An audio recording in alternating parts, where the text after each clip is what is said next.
Olá, eu sou o Felipe, eu sou médico de família, sou teleconsultor aqui do Telesaúde Goiás.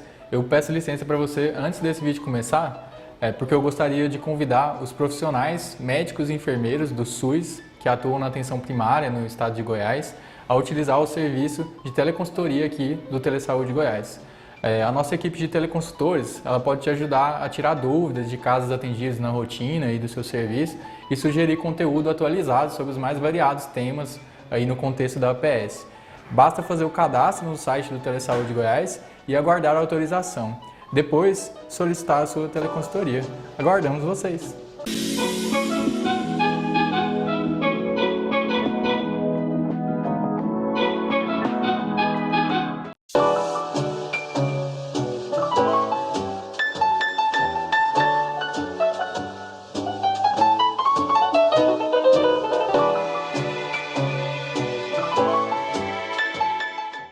Olá, tudo bem? Eu sou a Ana Laura, fonoaudióloga, pós-graduada em disfagia com enfoque hospitalar. E o tema da nossa teleaula de hoje vai ser os transtornos motores de fala. Lembrando sempre que nós temos as nossas teleconsultorias, então caso você fique com alguma dúvida sobre essa aula ou algum caso que você esteja atendendo, nós estamos prontos para te ajudar. Antes da gente entrar no transtorno motor de fala propriamente dito, a gente precisa entender como é que a nossa fala acontece. Então, antes da gente chegar no ato motor, que é a parte mais refinada, né, de todo esse processo, a parte final também, o que é que nós vamos ter? Nós vamos ter uma compreensão, então eu preciso primeiro entender o que foi dito, eu tenho que ter um processamento auditivo muito bom para que eu consiga entender aquilo que o outro me falou. A partir do momento que eu escutei, eu seleciono o vocabulário para conseguir expressar de uma forma correta aquilo que eu preciso responder num ambiente de comunicação. Selecionei esses vocabulários, acessei a minha memória e selecionei esses vocabulários, o que é que eu vou fazer? Eu vou ordenar as palavras e as frases, formando, um contexto daquilo que eu preciso comunicar.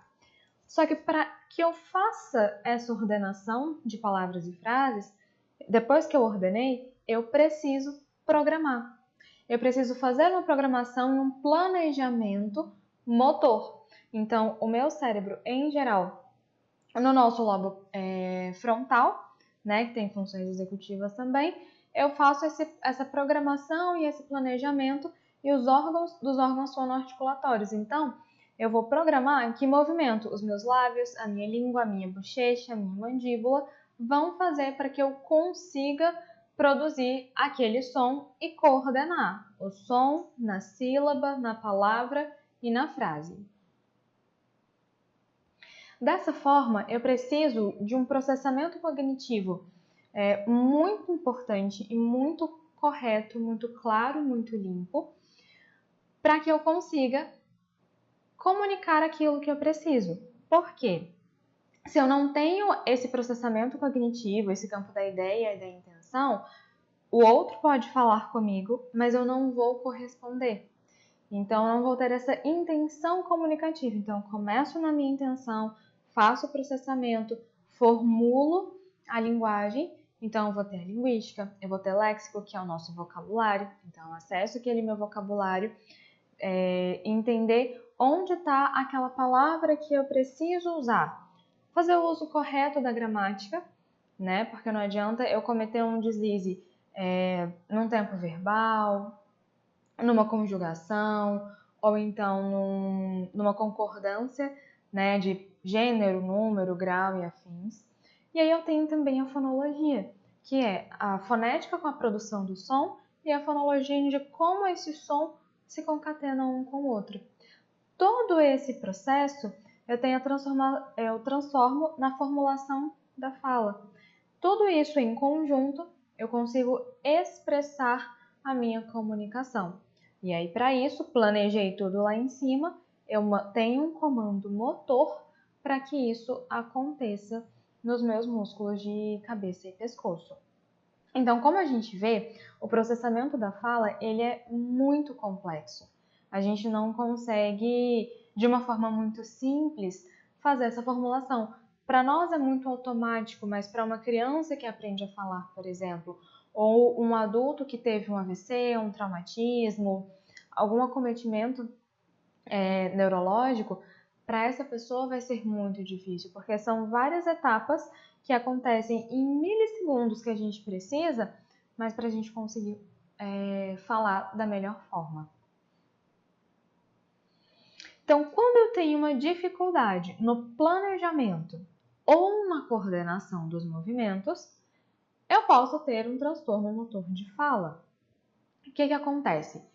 A gente tem várias etapas e a primeira etapa é no planejamento, né? Eu planejo o movimento que eu preciso fazer para conseguir falar. Se eu tenho uma dificuldade nesse planejamento ou se eu tenho uma dificuldade na execução daquele movimento que eu planejei, eu tenho um transtorno motor de fala. Os transtornos motores, eles são classificados em 3. Nós temos o atraso motor de fala, a apraxia de fala e a disartria. Na grande maior parte do tempo, a apraxia de fala, a gente remete à apraxia de fala na infância, né? A pessoa que nasceu apráxica. Tem a possibilidade de uma pessoa desenvolver apraxia de fala? Tem, mediante uma injúria neurológica. Pode ser o AVC, o traumatismo, um tumor, afetou a parte neurológica e aí pode ter como consequência a apraxia de fala. Mas, em geral, aqui nós vamos falar da apraxia de fala na infância. Começando pelo atraso motor de fala, eu tenho literalmente um atraso. Nós temos os marcos do desenvolvimento, né, que ele precisa ser alcançado. A gente tem uma pequena variação, né, então uma parte do cada criança tem o seu tempo, é válido, mas a gente precisa estar atento aos marcos do desenvolvimento da fala. Então, quando eu tenho um atraso na maturação do sistema motor, a criança está crescendo, mas o sistema motor de fala dela não, ela ainda tem movimentos muito bruscos, não tão refinados como poderiam ser para aquela idade, a gente vai ter esse atraso motor. Quando a gente vai avaliar esses movimentos da criança, a gente percebe um atraso. Nossa, então é uma criança que está com 5 anos de idade e não consegue desassociar um movimento vertical de um horizontal da mandíbula. É um atraso motor de fala. Às vezes até de uma forma um pouco mais precoce, né, a gente consegue identificar, mas em geral nós precisamos de uma criança que tenha um mínimo de vocabulário para que nós consigamos fazer essa análise. Por quê? A gente precisa analisar justamente a movimentação, justamente os movimentos. Então, a gente avalia as praxias? Avalia a praxia. Só que o movimento que a gente faz na praxia, né, a gente pede um movimento isolado, não necessariamente aquele movimento a gente aplica na fala. Então, a gente avalia praxias orais também, mas a gente foca bastante na avaliação de produção de palavras, porque aí a gente consegue identificar se tem um atraso daquele movimento ou não. E o que a gente encontra nas crianças que têm um atraso motor de fala? Uma dificuldade na precisão articulatória. Então, é uma criança que não vai ter uma precisão para falar, por exemplo, sons bilabiais. Sons bilabiais, um lábio encosta no outro e geralmente explodem. São sons geralmente explosivos, né? O P, o B e o M. Quando a gente faz o som sozinho, P, B, M, eu preciso desse encostar dos meus lábios e de ter essa explosão também. Então, são crianças que podem ter um movimento muito frouxo, talvez. P, B, M. Não tem essa precisão da articulação, não consegue fazer essa movimentação da melhor forma. Então, quando a gente tem um atraso motor na fala, o cérebro ele consegue planejar. O cérebro está planejando bonitinho o movimento que ele precisa fazer. Só que na hora de executar, eu tenho uma grande dificuldade. E aí causa uma imprecisão articulatória e essa imprecisão afeta diretamente a inteligibilidade da nossa fala. Então, uma criança que vai ter uma dificuldade Geralmente, as pessoas que convivem com ela são pessoas que realmente vão entender pela prática do dia a dia, então já estão acostumadas, mas pessoas de fora do convívio não conseguem ter essa compreensão. E aí, quando a gente fala para os pais, dá um feedback para a família, de olha, essa criança tem alteração em tais sons, tem um atraso motor, tá com dificuldade na execução desses movimentos. Aí muitos pais até estranham. Nossa, mas eu entendo tudo que ele fala pela convivência. A gente precisa, tanto que um balizador muito grande da compreensão de fala da criança é justamente as pessoas que não convivem com ela. Então a gente fala que uma criança está dentro do esperado quando 70%, no mínimo 70% das pessoas que não convivem com ela conseguem entender aquilo que ela está falando. E quais são os principais sinais de alerta para um atraso motor de fala? A gente tem uma instabilidade da mandíbula, tanto para movimento vertical quanto para movimento horizontal. Eu tenho movimentos reduzidos de retração. Eu não consigo retrair tanto a mandíbula quanto lábios. Então, eu preciso fazer um som, por exemplo, do I, que eu preciso dessa retração. E é uma criança que não vai conseguir. E tá, mas o I ela vai conseguir falar e não vai ter tanto prejuízo. Mas eu posso ter uma imprecisão e dificultar o meu entendimento se essa criança não consegue fazer essa retração para o som do S. Por exemplo, eu faço uma retração labial. Se eu não faço, sapato, sapato. Fica uma articulação mais fechada, fica uma movimentação reduzida. Então vai ficando difícil da gente compreender a fala dessa criança. Eu vou ter movimentos reduzidos de protrusão também. Então, movimentos de protrusão de lábios, de mandíbula, de língua, que eu vou precisar durante os sons também. Redução de sílabas. Ao invés dessa criança falar uma palavra completa, ela tende a reduzir. Por quê? Se eu tenho uma palavra muito grande, eu preciso fazer mais movimentos. Então, se essa criança precisa falar dá, porque ela quer alguma coisa, é uma situação. Mas se ela precisa identificar exatamente o que ela precisa, o que ela quer, se ela for falar dá o travesseiro, travesseiro já é uma palavra muito grande. Então, quanto mais movimentos essa criança precisa fazer, mais dificuldade ela vai ter. Então, a tendência é que ela reduza essas sílabas, não fale a palavra inteira. Mas é importante ressaltar que faz parte do desenvolvimento de fala ter essa redução. Então, quando a criança está ali de 1 ano e meio até no máximo 2 anos, até 2 anos a gente espera que essa redução de sílaba aconteça. A partir dos 2 anos já não é o ideal. Então, com 1 ano e meio vai ter muita redução de sílaba. Então, bola vai ser só bó, mamãe vai ser má, mamã. Não vai ter a palavra completa. Mas à medida que essa criança cresce e ela se desenvolve no tempo esperado, dentro dos marcos do desenvolvimento, até os 2 anos, essa redução de sílaba desaparece. Com 2 anos, a criança tende a falar a palavra completa, mesmo as mais complexas, mas podem acontecer trocas de sons ou omissão de sons. O quadro fonético-fonológico, que a gente chama na fonoaudiologia, que são todos os sons que nós precisamos fazer na língua portuguesa, os sons de consoantes e vogais, ele se completa com 4 anos e meio.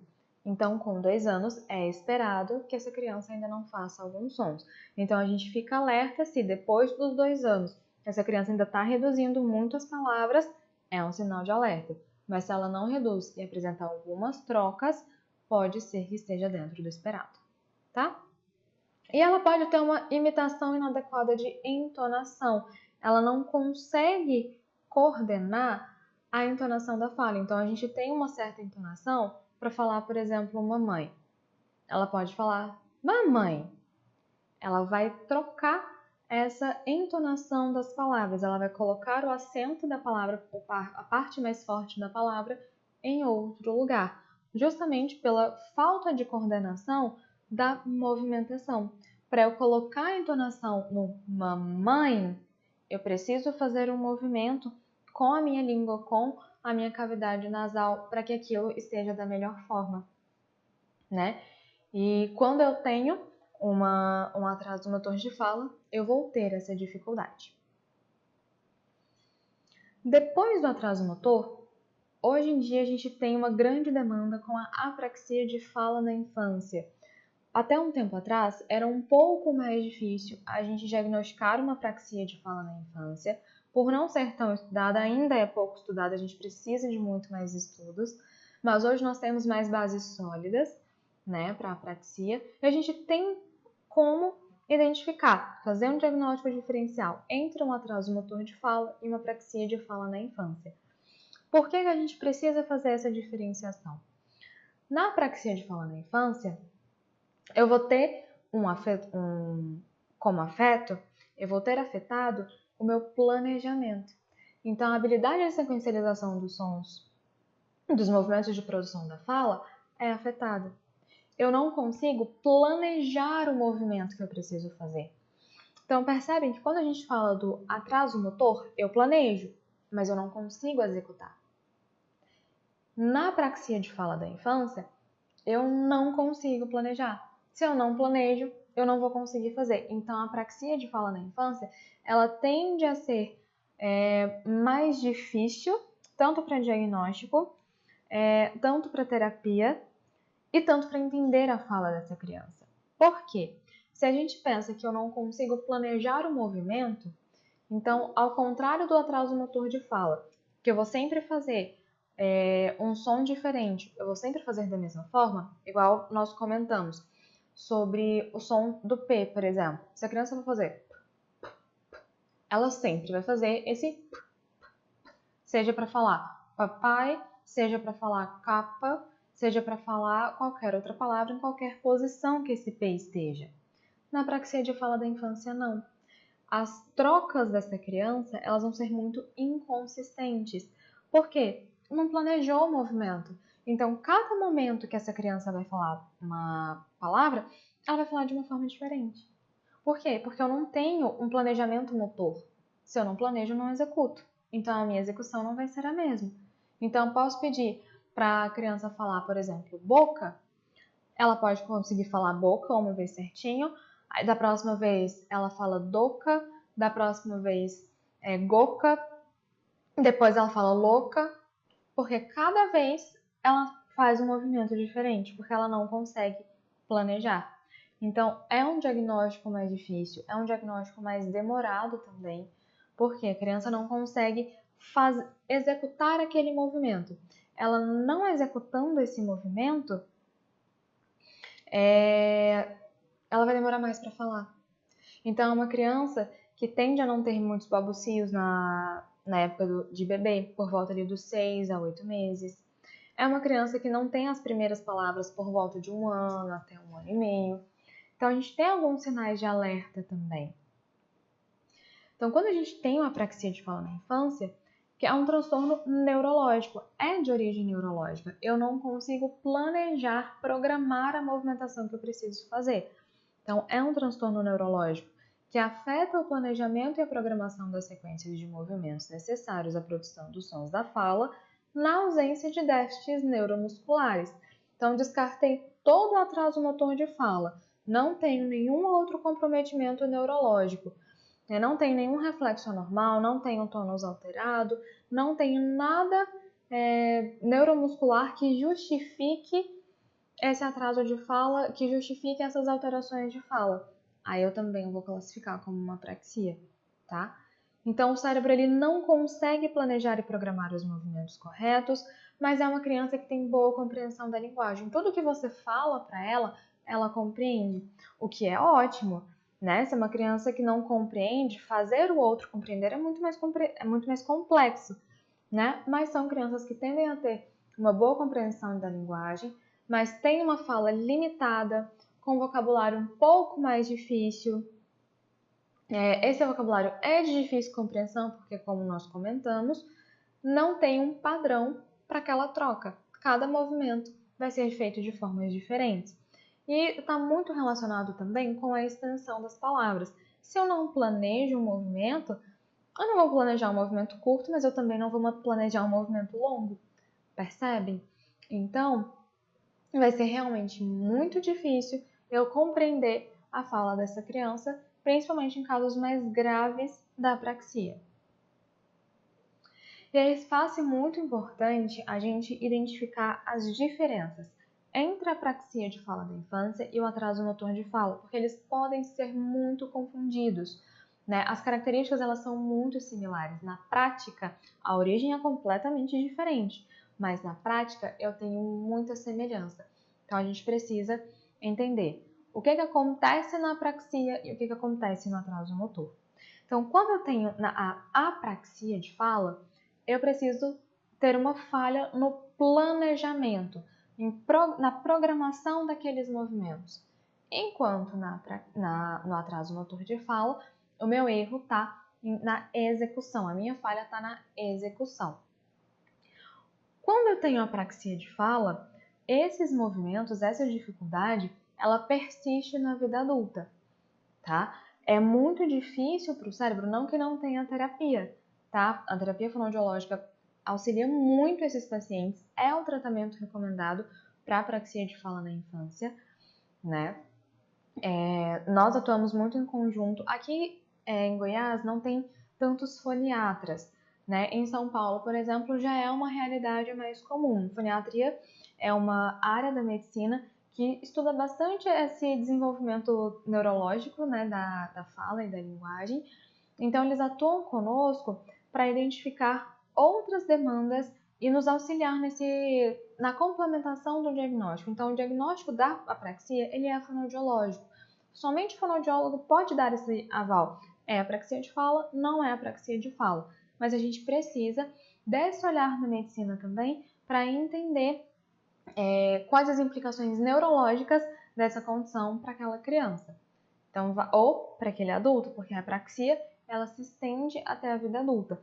Temos uma grande melhora com a terapia fonoaudiológica, a gente consegue, de certa forma, educar o cérebro daquela pessoa para executar da melhor forma aquela palavra. Mas não fica 100%, ocorrerão alguns deslizes.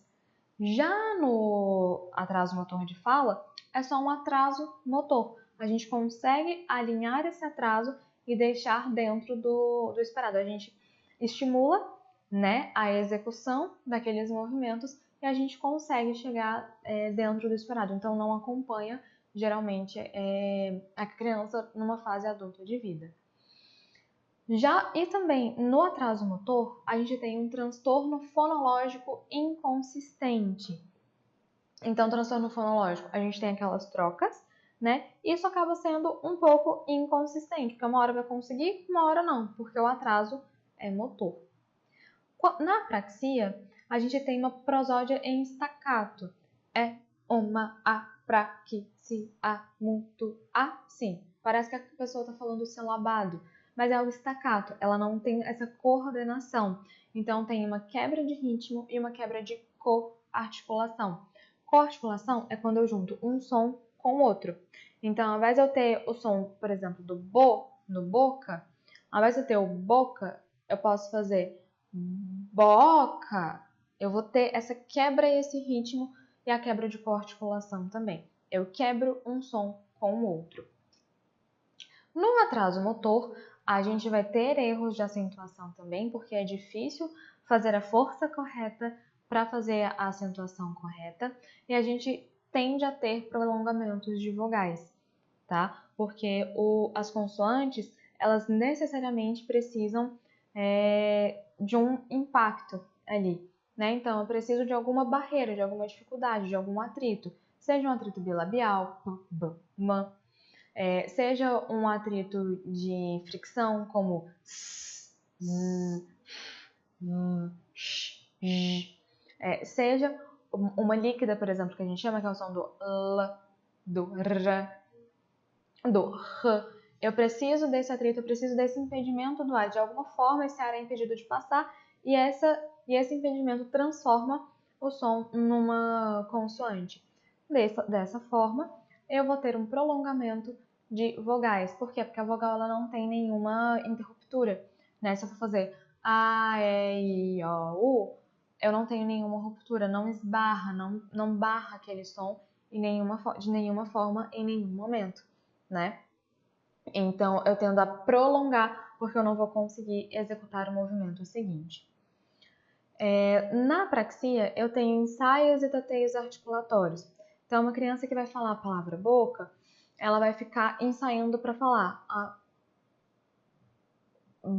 boca. Ela até pode conseguir quando ela consegue fazer o som certo. Mas ela vai ensaiar, vai ter tateio articulatório, ela vai tentar ali na musculatura dela e vai ficar um pouquinho difícil. No atraso motor, além dos erros de acentuação e prolongamento de vogais, eu vou ter um aumento de duração, sem pausas. Então, aquelas vogais elas vão ser muito prolongadas, sem pausa e durante um tempo um pouquinho maior. Aqui pode acontecer. A apraxia ela é menos prevalente, o atraso motor ele já é mais prevalente, né? Principalmente porque é uma imaturidade e falta de estabilidade neuromotora, é mais prevalente, não tem uma causa, né? Ele é idiopático, não tem exatamente uma causa. A apraxia, ela tem um contexto etiológico mais abrangente, pode ser que não tenha nenhuma causa daquela apraxia, mas pode ser que a gente tenha alguma comorbidade. Geralmente, crianças autistas podem vir com uma apraxia, ou então alguma criança sindrômica também pode acontecer de ter, né, a comorbidade. O atraso motor ele precisa de menos tempo de intervenção, porque como nós comentamos, é um atraso motor. Eu estimulo essa parte motora e eu coloco dentro do esperado, pronto, meu paciente está de alta. Já na apraxia de fala da infância, eu preciso ensinar o cérebro a programar o movimento, e isso é bastante complexo. Então, em geral, na apraxia eu tenho mais tempo de intervenção com o meu paciente. Como que eu avalio tanto o atraso motor quanto a apraxia? Eu preciso de 3 tarefas de avaliação. Um teste de fonologia de articulação, geralmente a BFW é bem aceito nesse momento. Eu vou fazer uma prova de repetição de palavras e sentenças, porque eu preciso ver como é a fala dessa criança na parte espontânea, como é a fala dessa criança na repetição de palavras e sentenças. Eu vou ter uma amostra de fala espontânea e eu posso avaliar praxias orais, mas sempre frisando, as praxias orais por si só, elas não são um critério de exclusão no nosso diagnóstico, tá? Eu posso fazer para entender melhor como está essa motricidade dessa criança, como está esse desenvolvimento motor dela. Em geral, é um desenvolvimento motor ruim, mas uma prova de praxia oral não é uma prova diagnóstica. Então, a gente precisa de 3 tarefas de avaliação, que são primordiais, né? O teste de fonologia, repetição e amostra de fala espontânea. E eu posso avaliar as praxias para identificar um padrão muscular dessa criança, como esse músculo está funcionando. E aí eu posso ter um olhar mais completo para o atraso motor de fala também. Como se dá a terapia fonoaudiológica para apraxia e para atraso motor? São terapias bastante similares, com as peculiaridades de cada um, né? Mas preferencialmente o enfoque é motor, já que nós estamos falando de um transtorno motor de fala. Então, preferencialmente o enfoque é motor, nos planos de movimento principalmente. Então, eu tenho o plano horizontal, retração e protrusão, e no plano vertical, de língua e de mandíbula também. Eu preciso desassociar esses movimentos, eu preciso refinar esses movimentos, tá? E aí, como nós vamos fazer isso, depende muito de cada criança e da gravidade do caso. Se é um atraso mais simples, se é um atraso mais complexo, se é também uma apraxia mais leve, se é uma apraxia mais grave, tudo isso a gente precisa avaliar para entender como funciona aquele paciente. Dificilmente são pacientes que funcionam com com o fonema isolado. Dificilmente eu vou trabalhar, nossa, hoje nós vamos trabalhar o som do B. Então, primeiro a gente ensina, num transtorno fonético, por exemplo, a nossa tendência é ensinar o som isoladamente, B, B, B. Depois a gente passa para a sílaba, Ba, Be, Be, Babu. Depois a gente passa para as palavras de sílabas, trissílabas, polissílabas. Numa criança ou num adulto com algum transtorno motor de fala, seja uma criança com atraso motor, seja uma pessoa com apraxia, dificilmente esse fonema isolado vai funcionar, tá? Porque tem essa dificuldade do planejamento. Então, em geral, são pessoas que se beneficiam mais do fonema já numa sílaba, por exemplo. Fazer para eles já é mais benéfico, eles já entendem e executam de uma forma melhor. A gente precisa de uma prática repetitiva. Isso pode ser cansativo, principalmente para crianças menores. Existem algumas crianças por volta de 3, 4 anos que a gente consegue identificar ou atraso motor ou apraxia. Principalmente para eles, é uma prática muito complicada, é uma prática muito cansativa, porque eles realmente precisam de uma prática repetitiva. Em geral, a literatura recomenda por volta de 5 repetições. Tem criança que não vai conseguir fazer isso.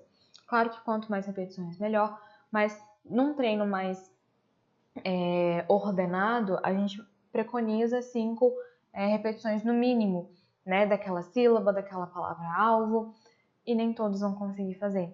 Então, a gente vai precisar adaptar de uma forma muito consciente aquilo que vai funcionar para aquele paciente.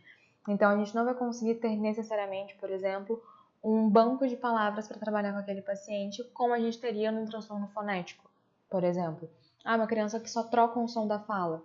A gente não vai conseguir fazer isso no caso de um atraso, no caso principalmente de uma apraxia de fala, porque a gente vai precisar focar em palavras que sejam palavras funcionais. Então, a gente vai selecionar uma palavra para aquele paciente, porque eu posso identificar que para aquele paciente a probabilidade dele repetir a palavra dá é maior, mas para o outro paciente a palavra vem pode ser melhor para ele, é um som mais fácil para ele, é um som que ele achou mais fácil, ele se deu melhor. A gente pode ter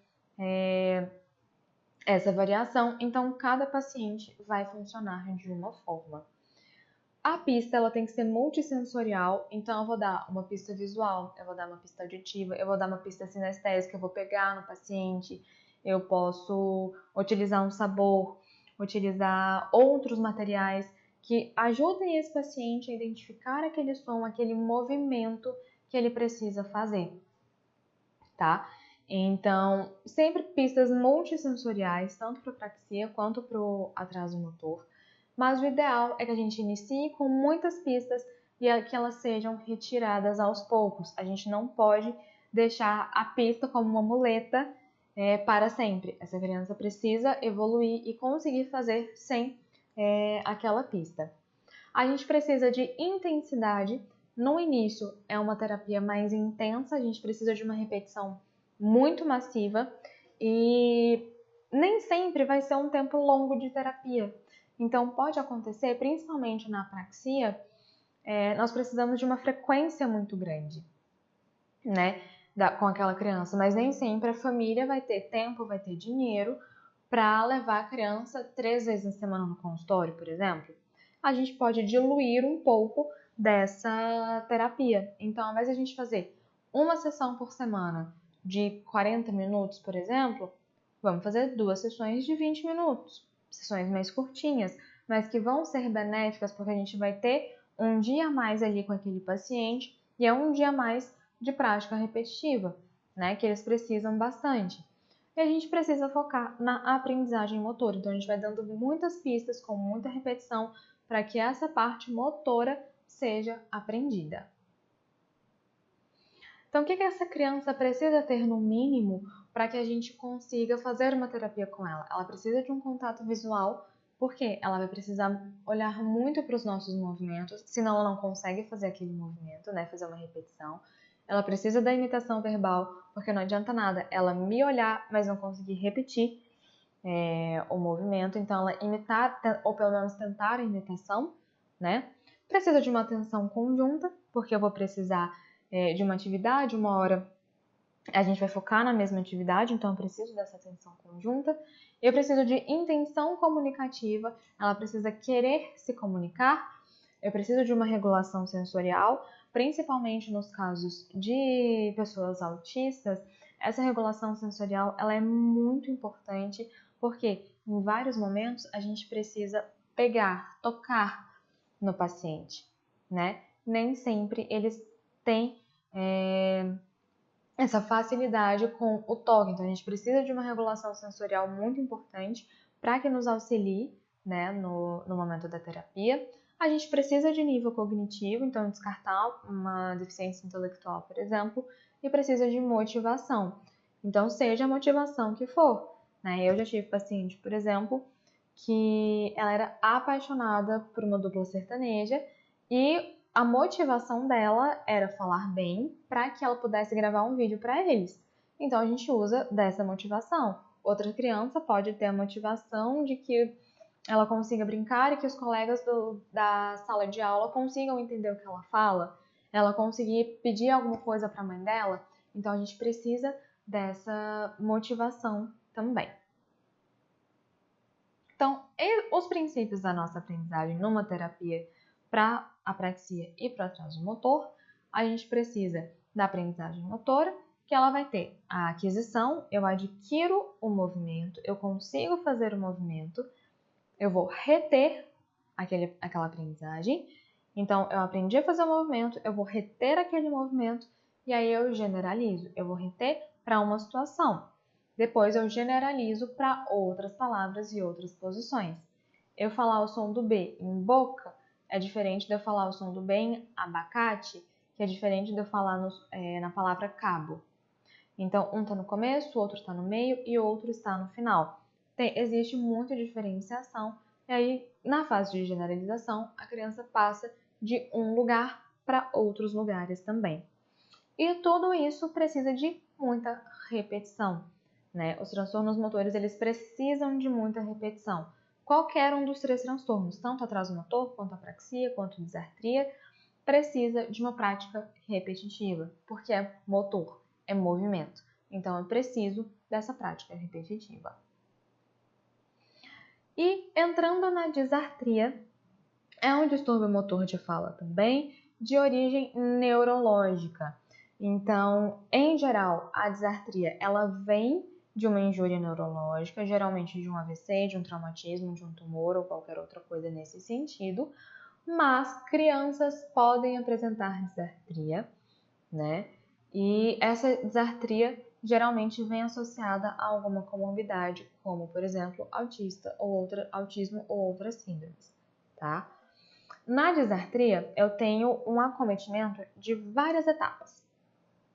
Então, eu vou ter um acometimento de respiração. É uma pessoa que não sabe respirar no momento certo. Ela vai respirar no meio da palavra. Ela não respira no momento certo da frase. Eu vou ter um acometimento da fonação. A parte de produzir um som aqui na prega vocal é difícil para um disártrico. Então, é um aspecto bastante acometido também. Eu vou ter o acometimento da articulação, o movimento fica impreciso. Eu vou ter posso ter um acometimento da ressonância. Ressonância é por onde a maior parte do meu som está saindo. Está saindo pelo nariz? Está saindo pelo nariz? Está saindo lá no fundo? Está saindo pela boca? Por onde essa ressonância sai? E eu posso ter um acometimento da prosódia, que é o ritmo de fala. Então, eu posso ter uma fala monotemática, eu posso ter uma variação muito grande que não vai ser muito legal. Então, eu vou apresentar irregularidades de força, velocidade, amplitude, firmeza, tom e precisão. Então, são vários momentos que a nossa fala é acometida na disartria. Enquanto a gente vê que no atraso motor e na apraxia de fala, eu tenho um acometimento da execução, basicamente, eu tenho um pouco de alteração na prosódia. né? Ali na melodia da minha voz. Na apraxia de fala, a minha dificuldade já é de planejamento. Então, eu não consigo planejar e aí eu vou ter acometimentos de execução, de prosódia, né? Aquela fala muito particular do apráxico também.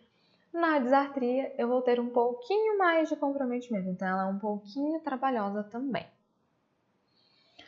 Então, quando eu falo de disartria, eu preciso pensar principalmente em qual momento da disartria essa pessoa está, porque eu preciso classificar se é uma disartria flácida, espástica, hipercinética, hipocinética, atáxica, mista ou de lesão do neurônio motor superior unilateral.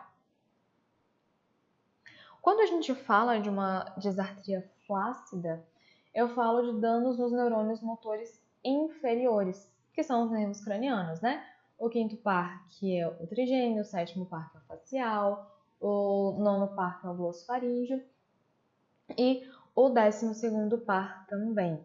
Então, eu posso ter esses motores inferiores, nervos cranianos ou espinhais, posso tê-los acometidos, e eles dão suporte aos músculos da respiração, né? Então, como que eu vou ter uma fala na disartria flácida? É uma fala pouco ou inexistente vedamento labial? É uma pessoa que fala bastante assim, é bem flácida essa musculatura. Anormalidade de lábios em repouso e esticados. Se a pessoa está em repouso, não tem enredamento. Se a pessoa está esticada, não tem enredamento também. Ela vai falando bem assim, porque ela não tem esse vedamento labial. Eu vou ter uma falta de controle da saliva, justamente porque eu não tenho vedamento labial, então a tendência é a saliva escorrer. Porque também, como tem a normalidade de língua em repouso, essa língua ela não vai fazendo movimentos para deglutição. Então a saliva ela não é deglutida, ela se acumula e não se controla a saliva nessa disartria. Temos pouca ou inexistente habilidade de movimentos da língua, medidas de tempo máximo de fonação reduzidas. Então, se eu peço para o meu paciente fazer vogal sustentada, ele não vai conseguir fazer uma vogal sustentada por muito tempo. Relação SZ também vai ser muito baixinha. Em geral, vai ter mais som de S, porque vai estar mais flácido, não tem controle de respiração. Vai ter, geralmente, o S é maior do que o Z na nossa prova, tá? Reduzida, baixa inteligibilidade de fala, justamente porque é uma imprecisão articulatória muito grande. É uma disartria que tende a ter muita flacidez, então tem uma imprecisão muito grande, o que leva a uma baixa inteligibilidade da fala. A disartria flácida ela é muito característica em pacientes com miastenia graves e com paralisia bulbar, principalmente. Claro que podem existir outras comorbidades associadas, mas em geral a gente vê mais na miastenia e na paralisia bulbar.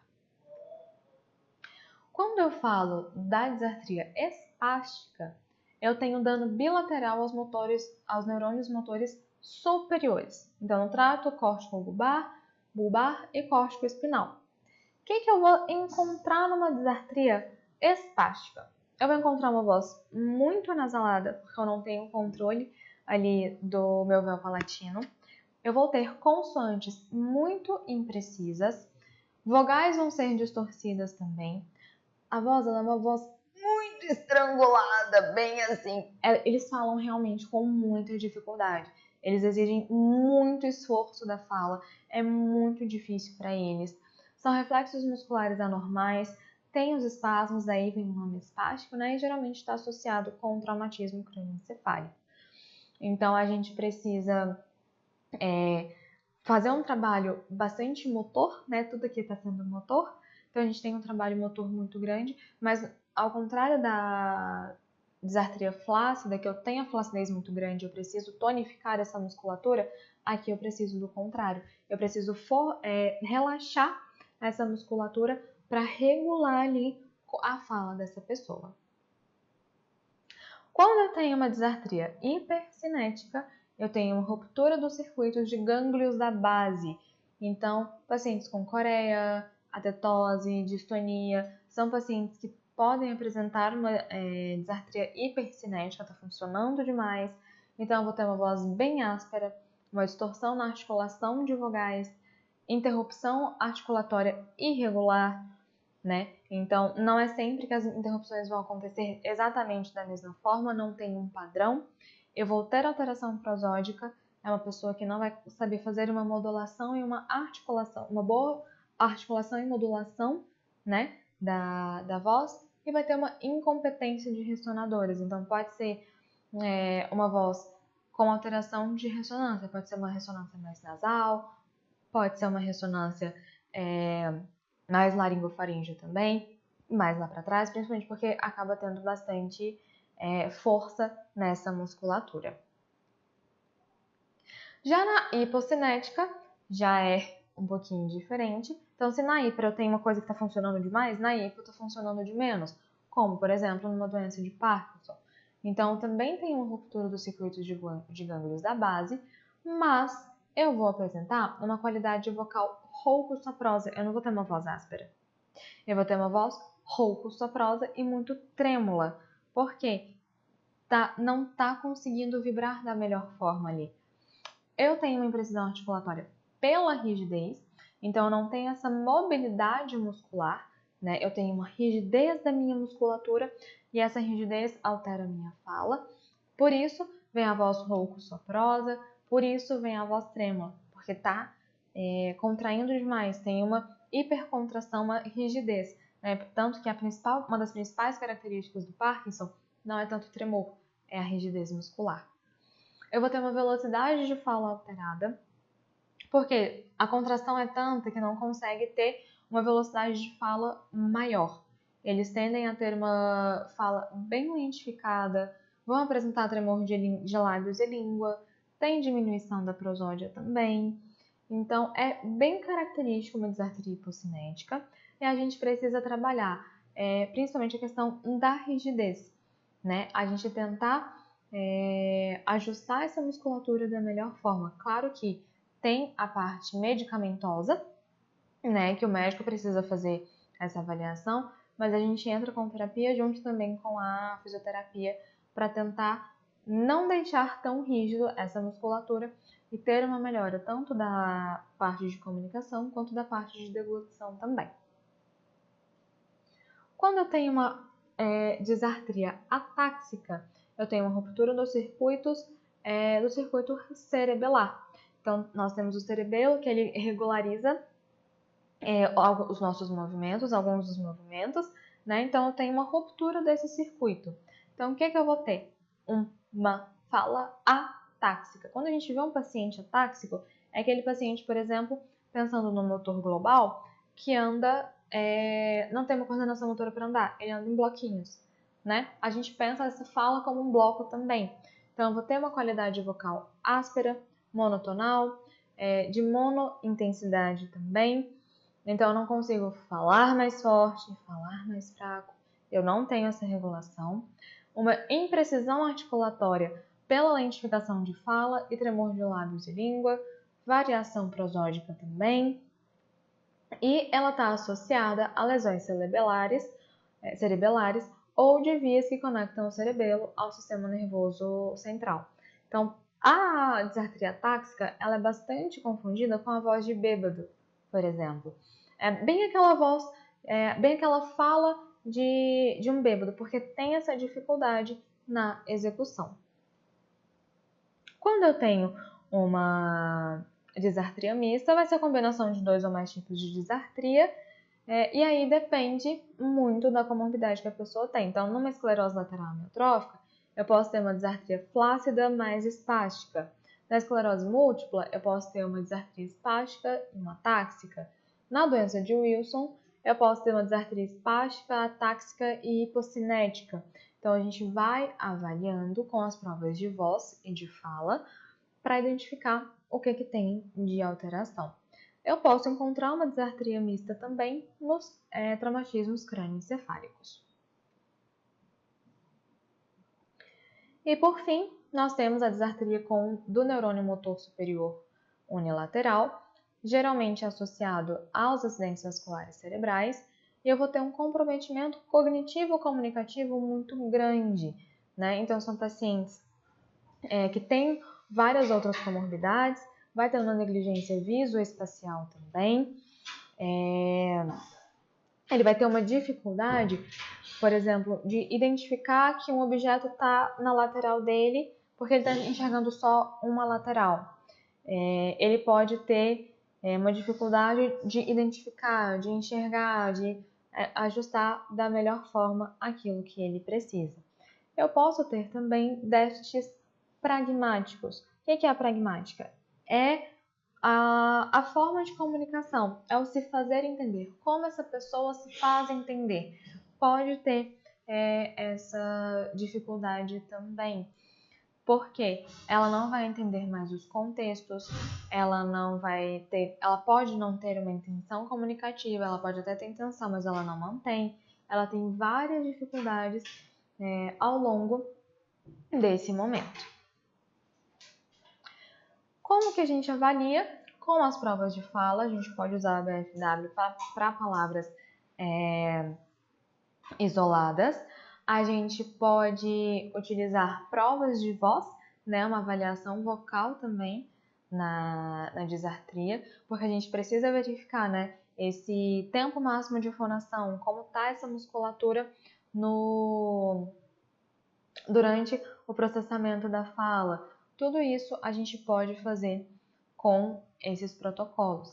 Então, a gente vai avaliar a respiração, principalmente com o tempo máximo de fonação e a relação SZ, né?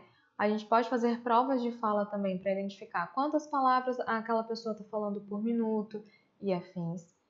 A gente vai ver na fonação como que está a qualidade vocal, a frequência, intensidade e estabilidade da emissão. A ressonância, a gente vê mobilidade velofaríngea, né? Principalmente em miastenia graves, essa mobilidade ela é muito reduzida. Qual é a impressão acústica dessa ressonância? Como está a articulação? Eu tenho uma boa mobilidade de face, inteligibilidade durante a fala? Como que está essa produção fonêmica? Eu tenho condições de fazer uma produção motora ou eu não tenho essa condição? Como está essa musculatura? Tem um lado paralisado? Não tem um lado paralisado? Como está acontecendo? E a gente avalia a prosódia também. Como podemos fazer com leitura de texto? Da fala espontânea também é muito interessante ter essas duas amostras, se é uma pessoa alfabetizada, né? Então, na prosódia, a gente vê como está a modulação. É monotônico? Tem variação? Se essa variação está adequada ou é uma variação muito brusca para aquela pessoa? Como está a velocidade de fala? Está falando rápido demais? Lento demais? Como que está a altura dessa fala? É uma pessoa que fala muito baixinho, muito fraquinho? Ou é uma pessoa que está falando muito forte, que tem muita força? Como que está essa intensidade? Se a pessoa fala mais grave, se a pessoa fala mais agudo? Essas questões motoras a gente avalia principalmente com os testes de avaliação vocal, né? Que vão dar um norte muito grande para nós, tanto a parte vocal quanto a parte de fonética e fonologia, para a gente ver essa produção de sons. Fizemos essa avaliação e identificamos aquilo que está alterado, a gente vai trabalhar a terapia em cima disso. Então, tem uma respiração que está alterada, um tempo máximo de fonação que está reduzido, eu posso trabalhar com o ambu, eu posso trabalhar exercícios de respiração para aumentar esse tempo máximo de fonação, expansão de costelas, contração de abdômen, se for possível para o paciente. Relação SZ, tem S demais porque a musculatura está frouxa, vamos fortalecer. Não, tá tendo Z demais porque está contraindo muito essa musculatura, então vamos relaxar. Qualidade vocal, frequência, intensidade. É alguma coisa que está comentando aqui a fonte, a produção da voz nas nossas pregas vocais, é uma questão de filtro, os músculos de cabeça e pescoço não estão funcionando corretamente e aí isso está alterando a ressonância da pessoa ou a fonação, eu vou trabalhar a relação fonte-filtro. Prosódia, eu vou treinar as entonações, de fato. Uma entonação feliz, uma entonação triste, com raiva, enfim, as várias prosódias, as várias modulações que nós temos. Uma pessoa que está falando agudo demais, desregulou muito pro agudo. Vamos agravar essa voz. Nossa, ficou uma voz gravíssima, não estou entendendo nada de tão grave que a pessoa fala. Então, vamos aumentar um pouquinho dessa altura também. E aí, dessa forma, a gente vai balizando o paciente conforme ele nos mostra. A terapia fonoaudiológica, ela é muito individual, ela é muito particular para qualquer um dos transtornos motores de fala, né? Tanto no atraso motor, quanto na apraxia, quanto na disartria. Eu preciso ver a idade do meu paciente, eu preciso ver o grau de escolaridade do meu paciente. Se é uma criança que acabou de entrar na escola, uma criança que nem está na escola ainda, é um adulto que foi alfabetizado, é um adulto que não foi alfabetizado, quantos anos essa pessoa tem, quais são as preferências dessa pessoa, quais são as necessidades daquela pessoa com relação à comunicação. É uma pessoa muito sociável, que tem ambientes sociais para ir, precisa se comunicar de uma outra forma? É uma pessoa que não tem essa necessidade, tem ali uma vida mais tranquila, está mais em casa, o convívio é mais um convívio familiar, se precisa se comunicar de que maneira, de tal forma, para que ela se faça entender. Então, a gente sempre precisa analisar o objetivo e o contexto, né, daquela pessoa. Porque o nosso objetivo é fazer com que essa pessoa se comunique. Independente se ela tem um atraso motor, independente se ela tem apraxia, independente se ela tem a disartria. Essa pessoa precisa se comunicar. Qual a melhor forma dessa pessoa se comunicar? Como essa pessoa se comunica? E dentro do que ela tem, como a gente pode melhorar e de que forma a gente melhora isso? Então, a gente avalia cada paciente e monta uma terapia para cada paciente. Alguns pontos são universais. Os princípios das terapias são os mesmos para todo mundo. Mas quais palavras eu vou trabalhar? Qual exercício eu vou fazer? Aí depende do paciente, porque cada um vai ter uma demanda diferente. Se eu penso nas crianças com atraso motor, se eu penso numa pessoa com apraxia, ela tem uma realidade e às vezes eu colocar a palavra xícara para um paciente vai ser super motivador porque é uma criança que adora chá, por exemplo. E ela gosta de tomar o chá, o leite ou qualquer coisa na xícara. Mas eu posso ter uma outra criança que a paixão da vida dela é carrinho e ela está fissurada em carrinho, então a xícara para ela não vai fazer sentido. Aí eu vou precisar procurar outros momentos, outras palavras, outros vocabulários para trabalhar com aquela pessoa, com aquela criança. Essa foi a nossa teleaula de hoje. Lembrando sempre que nós temos as nossas teleconsultorias, então se você ficou com alguma dúvida sobre essa aula ou sobre algum caso que você esteja atendendo, nós estamos prontos para te ajudar. Muito obrigada!